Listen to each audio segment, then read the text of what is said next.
자, 더불어민주당 일각의 총선 200석 압승론 언급되면서 지금 내부에서 공방이 일고 있죠. 신호탄은 이탄희 의원이 쏘아 올렸죠. 지난 1일 한 방송에서 내년 총선의 최대 목표는 윤석열 대통령의 묻지마 거부권을 행사하는 것을 기반을 최소한 축소하는 것이다. 즉 국힘 의석을 100석 이하로 내리는 것이다. 그러려면 연합입니다. 200석이 필요하다고 한 건데요. 그러자 조국 전 장관이 내 말이 이 말이다. 그러면서 맞장구를 쳤습니다.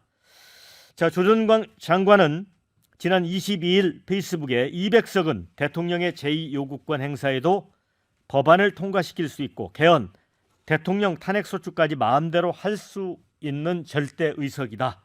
이렇게 강조했죠. 그리고 정동영 상임 고문도 1일 저희 KBC 광주방송에 나와서 수도권을 석권하면 200석 못할이란 법도 없다. 어찌 보면 세 사람 중에 가장 많이 나가 있습니다. 말이. 국힘은 강서구청장 보선에서 참패했고 민주당은 수도권에서도 준비됐다는 걸 보여줬다. 200석이라는 숫자를 꺼내드렸습니다.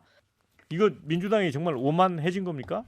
그렇죠. 이 양당 그 체제에서 선거를 치르면 항상 그 우는 소리를 해야 됩니다. 선거 가까워지면 정말 죽겠다. 이게 그 기본인데 지금 180석, 뭐 170 뭐 몇 석인가요? 이것도 사실은 지난번에 국민의힘 그 미래통합당입니까?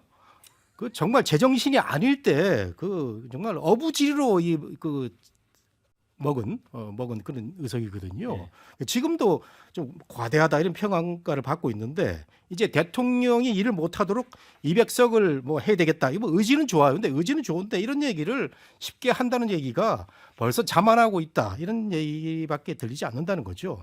이 양당 체제에서 200석이라는 게 그 상식적이지도 않고 그래서 그 이탄희 의원이 의정 활동을 잘하는데 좀 말조심을 해야 될 것 같고요. 그 다음에 민주당에서는요 조국 얘기가 나오면 나올수록 이게 망한한 지름길인데 조국이 계속 이재명 대표하고 뭐 커뮤니케이션이 있는지 모르지만 계속 말을 한다는 자체가 말이 안 되고요. 그다음에 정동영 상임고문 이 정계 은퇴해야 될 분 아닙니까? 이 뭐 방송 기자 선배이긴 하지만.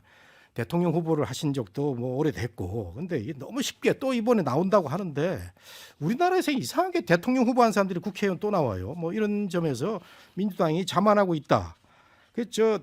우리 박지원 원장 참 그 감각은 빠른 분 같아요. 뭐 이런 분들 얘기가 맞는 것 같고 김두관 의원 뭐 말은 맞는 말인데 본인도 뭐 이 선거 때만 되면 뭐 철새처럼 왔다 갔다 뭐 김포에 나가서 떨어진 사람이 김두관 의원 아니겠어요? 그래서 맞는 말은 뭐 박지원, 김두관 의원 말이 맞는 것 같은데 이 기조로 저는 가야 된다 생각이 되고 그러면 국힘이 이 자만론에 빠진 민주당을 보다 잘하느냐?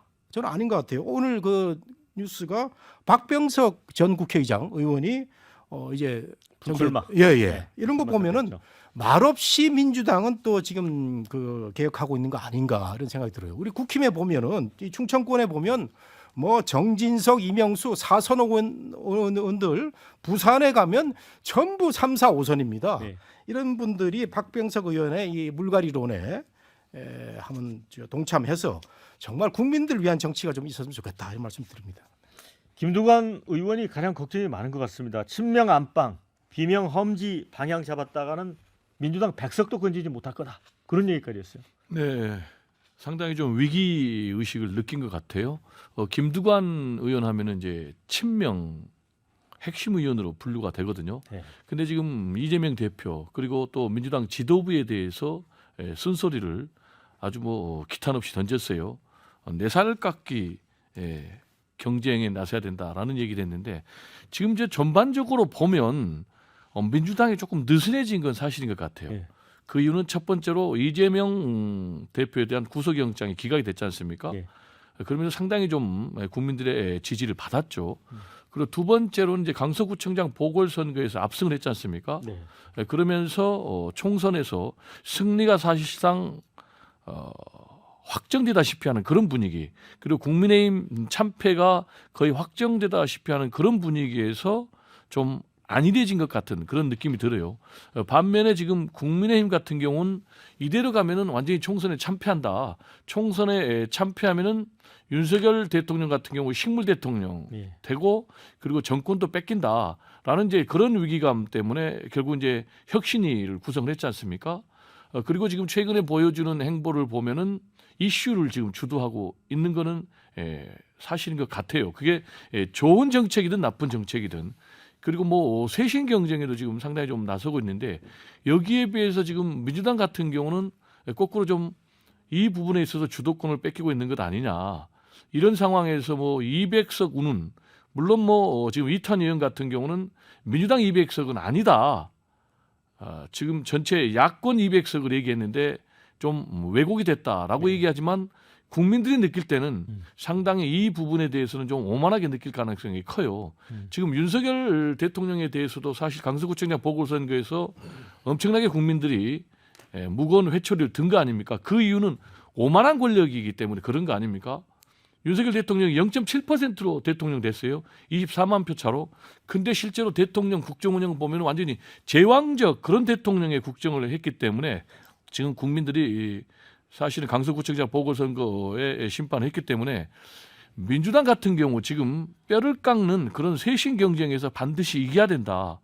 그런데 지금 최근에 국민의힘 같은 경우 보면은 혁신위에서 하위 20%를 공천에서 배제하겠다라는 안을 내놨거든요.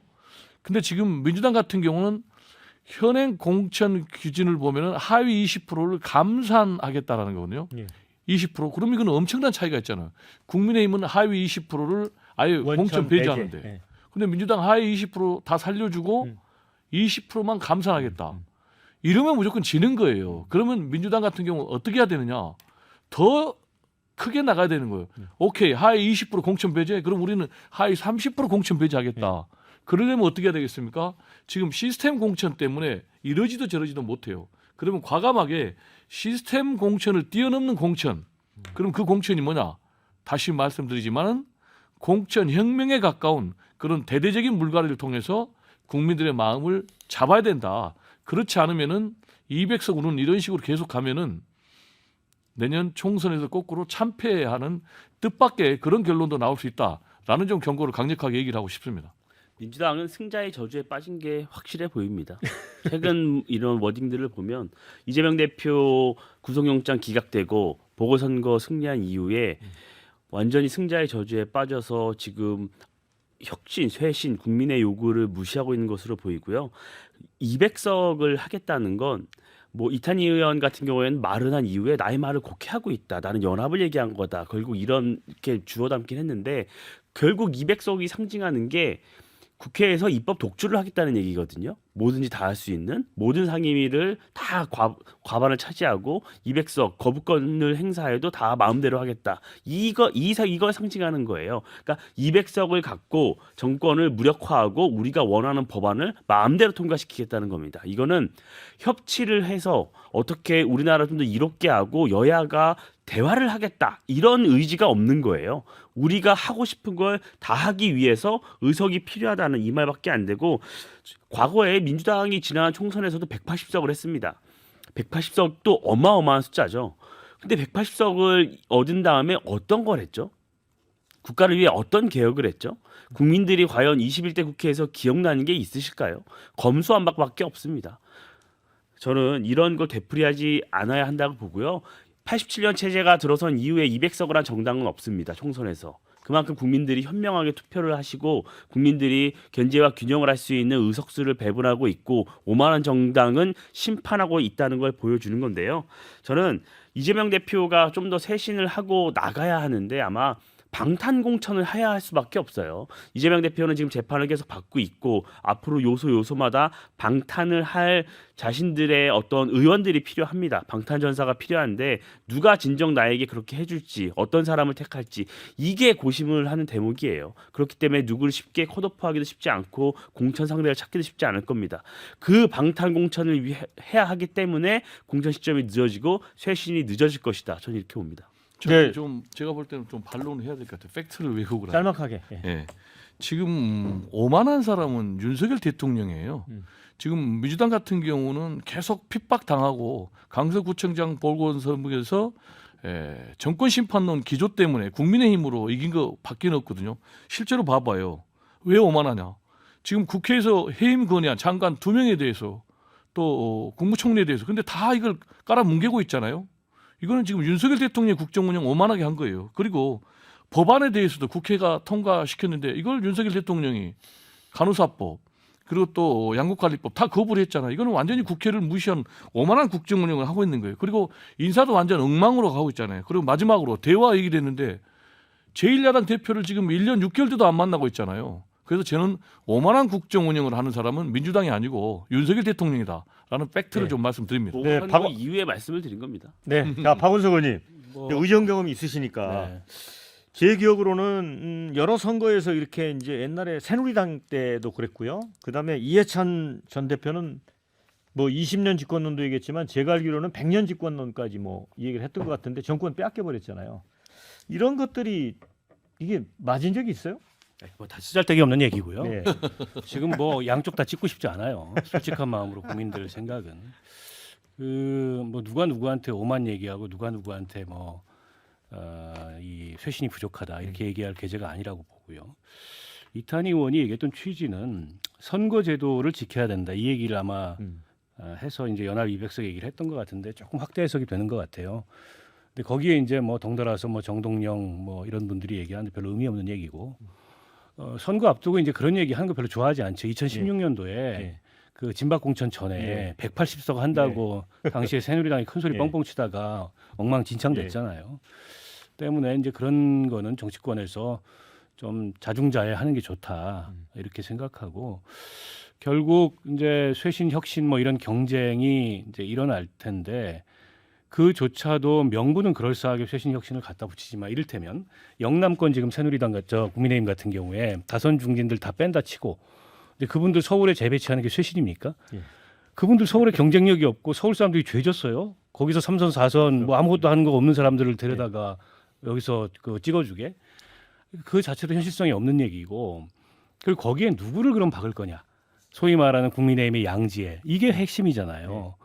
근데 인유한 위원장한테 뭐 거기에 검사 공천하니까 뭐 그럴 리가 있겠습니까 이렇게 얘기하지만 네. 모르는 거예요. 인재영입 위원장으로 누가 왔는지를 보세요. 결국에 눈 밑에 점 하나 찍고 다시 돌아온 거 아닙니까? 그런 걸로 봤을 때 무슨 윤핵관들의 뭐 험지 출마 불출마 이것도 별로 진정성이 없어 보이고 이제 민주당에서도 뭐 김두관 의원이 경계하시는 바 친명 그 이 양지 비명 험지 이렇게 하면 이제 망한다. 그거 절대적으로 옳은 말이죠. 근데 지금 민주당이 돌아가는 양상은 친명 양지 비명 축출이에요. 험지 정도가 아니고 이른바 이제 무슨 더민주 혁신회 이런 홍위병 부대 같은 분들이 지금 친명계 의원들 비명계 의원들 다 좌표 찍고 들어가 가지고 그리고 그것도 정상적인 경쟁을 하는 게 아니고 저것들 다 수박이다. 뭐 이런 식의 이제 캠페인을 벌이면서 이른바 강성 당원들의 지지를 끌어모아서 승부를 해보겠다. 근데 이재명 대표는 적당히 즐기고 있고 이 상황을. 그럼 그건 쇄신이냐? 또 이런 이제 이 안팎의 반론이 나올 수 있어요. 그래서 저는 내년 총선 앞두고 지금 정치권에서 특히 양당에서 벌어지고 있는 이 내부의 권력 투쟁과 또 그걸 이제 쇄신으로 포장하는 뭐 이런 등등의 그 문법에 대해서 조금 국민들이 글쎄요, 제가 보기엔 좀 싸할 것 같아요, 여론이. 네, 그리고 진정한 의미의 쇄신을 하려면 진짜 변해야 될 사람들이 변해야 되는 거거든요. 대통령이 안 변하면 국민의힘은 변하는 게 없는 겁니다. 근데 대통령은 아무 말도 안 해요. 때려놓고 아무 말도 안 해요. 이를테면 이준석과의 관계에 있어서 뭐가 변하는 겁니까? 아무것도 변하는 게 아니에요. 대통령 뭐 이념이 제일 중요하다. 장관들한테 나가 싸워라. 근데 강서 재보궐선거 결과 봤더니 아닌 것 같아요. 근데 그렇다고 대통령이 당신 입으로 지금까지 국정 기조에 있어서 이런 점들은 이제 내가 바꾸겠다. 국민 여러분 그동안에 좀 섭섭하신 게 있고 불편하신 게 있었다면은 이제부터 지켜봐 주십시오. 얘기해야 되는데 안 합니다. 근데 옆에서 이제 뭐 참모들이며 뭐며 대통령께서 변하셨다고 변하긴 뭐가 변합니까? 본인이 당사자가 변했다는 걸 전혀 보이지 않는데 네. 마찬가지죠. 민주당에 있어서도 뭐 친명 비명 이런 거를 이 내부 갈등이 아니라 내년 총선에 경쟁력으로 전환시키려면 이재명 대표가 그냥 뭐 그 큰 틀에서 단합하자 이런 거 말고 구체적으로 당내에서 벌어지고 있는 이런 행위들은 잘못됐다 중단해야 된다 이렇게 네. 얘기를 해야 되는데 변하지 않잖아요. 네. 자, 200석 관련 여러 댓글이 있습니다. 소개해드리고 토론 이어가도록 하겠습니다. 200석 가능합니다. 지난번에도 180석이라고 미리 말하고 선거했는데 그대로 나왔잖아요. 이런 글도 있고요. 윤석열 대통령이 자꾸 거부권 행사하니까 희망사항을 얘기한 겁니다. 자, 200석에서 대통령 한번 정신 차리게 해야 나라 발전이 있지 않겠습니까? 이런 글이 있습니다. 반면에 강서 보궐선거는 국힘이 제대로 똥볼 차서 민주당 이긴 거지 민주당 잘해서 이긴 건 아닙니다.